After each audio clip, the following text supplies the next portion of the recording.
दोस्तों, महासागर पृथ्वी की सतह का लगभग 70% हिस्सा है, जबकि अब तक केवल 5% हिस्से का ही पता लगाया गया है। समुद्र के जीवन पर अनगिनत रहस्यमय राज और गहरे पानी की भयानक गहराई के साथ नीचे बहुत कुछ है जो हमें पता भी नहीं है। गहरे समुद्री जीवों से लेकर छिपे हुए रत्नों और डूबे हुए शहरों तक हर चीज हैरान करने वाली है। ऐसे में आज हम आपको हमारी इस वीडियो में कुछ हैरान और परेशान कर देने वाली खोजें और राजों के बारे में बताएंगे, तो वीडियो के अंत तक बने रहें। तो चलिए देर न करते हुए शुरू करते हैं इस वीडियो को।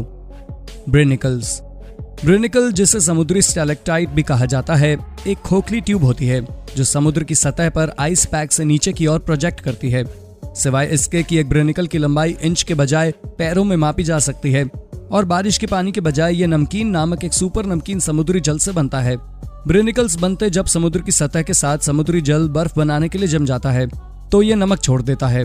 यह आसपास के पानी की लवणता को बढ़ाता है, जो बदले में इसके हिमांक को कम करता है, जिससे कि यह वास्तव में ठंडा होने पर भी तरल रहता है। उस नमकीन की जब आइस पैक के अंदर फंस सकती है। एंटिकाइथेरा। 2012 में एंटिकाइथेरा की खोज करने वाली एक शोध टीम को इस एम्फोरा सहित कई कलाकृतियां मिली, जो एक सिरेमिक जार है जो सामानों को स्टोर और ट्रांसपोर्ट करता था। एंटिकाइथेरा मलबे की साइट में पहली शताब्दी ईसा पूर्व से ग्रीक व्यापार या मालवाहक जहाज के अवशेष हैं। ये इजिप्शियन और भूमध्य सागर के चौराहे पर क्रेते के पास ग्रीक द्वीप एंटिकाइथेरा के पूर्व की ओर स्थित हैं। 1900 के वसंत में ट्यूनीशिया के रास्ते में ग्रीक स्पंज गोताखोरों के एक समूह द्वारा मलबे की खोज की गई, जिन्होंने द्वीप के पास एक तूफान से आश्रय लिया और शांत परिस्थितियों की प्रतीक्षा करते हुए स्पंज की तलाश करने का फैसला किया। गोताखोरों में से एक ने 40 से 50 मीटर के बीच की गहराई में मलबे की खोज की। Under water museum. दोस्तों, म्यूजियम तो आपने बहुत ही देखे होंगे, लेकिन इस अनोखे म्यूजियम को शायद ही आपने कभी देखा होगा। ये म्यूजियम अनोखा इसलिए है क्योंकि इसे समुद्र के अंदर बनाया गया है। पानी के अंदर स्थित इस म्यूजियम की सभी मूर्तियों को बहुत ही कलात्मक तरीके से बनाया गया है। इन मूर्तियों को देखकर ऐसा लगता है जैसे ये सभी जीवित हों। ये विशाल म्यूजियम मेक्सिको में बनाया गया है। यकीनन ये म्यूजियम किसी सपने जैसा है। इसे हम विज्ञान और प्रकृति का अनूठा संगम कह सकते हैं। आपको जानकर हैरानी होगी कि समंदर के अंदर बने इस म्यूजियम में 500 मूर्तियां हैं, जिसमें 3 अलग अलग गैलरी शामिल हैं। इस संग्रहालय को बनाने की शुरुआत 2009 में की गई थी, जिसे 2013 में पूरा कर लिया गया।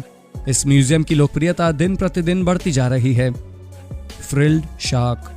फ्रिल्ड शार्क ऑस्ट्रेलिया में भाग्य से मिलती है। फ्रिल्ड शार्क एक जीवित जीवाश्म है जिसे झालरदार सार्थ भी कहा जाता है। वो लाखों वर्षों से मौजूद है, लेकिन वो इतने दुर्लभ हैं कि 2004 तक हमारे पास उनका कोई फुटेज नहीं था। फ्रिल्ड शार्क पानी में सबसे आकर्षक जीवों में से हैं, लेकिन बहुत से लोग ये भी नहीं जानते कि वो मौजूद है। वो इंसानों से बहुत दूर रहते हैं। फ्रिल्ड शार्क पानी के नीचे के सांपों की तरह दिखती हैं। उनके पास लंबे चिकने शरीर होते हैं जो अपने पूंछ के सहारे समुद्र को आगे की ओर चीरते हुए बढ़ते हैं। इनके चेहरे भी काफी सांप जैसे हैं। जब वो अपना मुंह खोलते हैं तो आप 300 से अधिक दांत देख पाएंगे।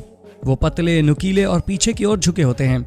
फ्रिल्ड शार्क अपने विशेष शार्क परिवार में एकमात्र जीवित प्रजातियों में से एक है, लेकिन ये अभी भी पूरे अटलांटिक और प्रशांत महासागरों में पाई जा सकती है। फ्रिल्ड शार्क की खोज 1879 से 1881 के बीच हुई थी, जब एक जर्मन वैज्ञानिक ने जापान का दौरा किया था। इस समय उनके पास कोई नाम या प्रजाति वर्गीकरण नहीं था, इसलिए वैज्ञानिकों ने सिर्फ एक पांडुलिपि में उनकी उपस्थिति का विवरण दिया और देखने के लिए विदेशों में कुछ नमूने लिए। फिर एक अमेरिकी वैज्ञानिक ने जापान की यात्रा की और 1884 में अपनी खुद की फ्रिल्ड शार्क पाई। तो दोस्तों, ये थी हमारी आज की वीडियो। अगर वीडियो पसंद आई है तो वीडियो को लाइक, शेयर और सब्सक्राइब करना ना भूलें। धन्यवाद।